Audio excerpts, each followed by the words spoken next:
While past decades introduced scientists to the universe, the 1990s brought technology and resources that provided an in-depth analysis of the behavior of celestial bodies and a sudden deterioration of funding and public interest for manned missions to space.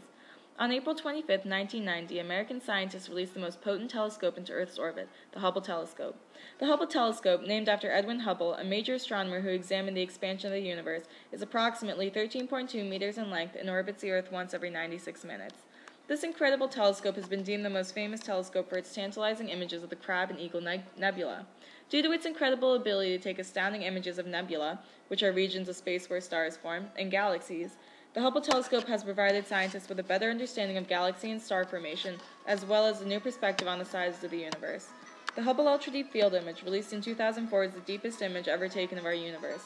To take this image, the Hubble telescope focused on 1/13 millionth of the entire night sky for 1 year, and the result was an image that peered into the primordial universe, containing about 10,000 of the earliest galaxies formed.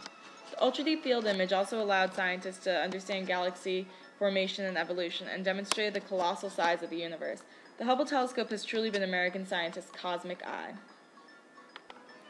However, in contrast to the enthusiasm brought about from the Apollo and Mercury 7 programs of the 60s, the 2000s resulted in severe budget cuts for NASA and a lack of public interest in space missions.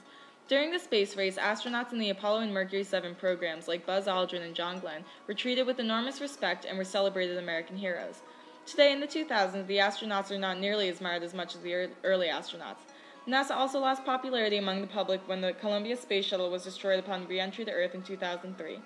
This terrible catastrophe, which was prevalent in the news, showed that the media was only willing to discuss NASA missions when accidents happened. Aside from scarcely receiving public interest, NASA has also seen a lack of support from the federal government. The Apollo 18 mission in the 70s first exhibited the government's dwindling support in astronaut programs when it was canceled due to budget cuts. However, today President Obama has decided to terminate the program Constellation in 2011, which was created to replace the Space Shuttle program with more complex rocket design. This subsequently leads to defeating NASA's efforts to return to the moon in 2020. NASA currently receives 0.52% of the federal government's budget, as opposed to 6% in the 60s. These budget cuts and cancellations will soon result in America losing its place as the dominant nation in space and eliminates the chance of America returning to the moon in near decades. These drastic changes to the space program will consequently lead to less astronomical discoveries. Although America had released a telescope capable of generating incredibly detailed photos of stellar objects in the 90s, the 2000s resulted in a general lack of interest in manned missions, primarily from the public and government, which will soon result in the lack of scientific advancements in the field of astronomy.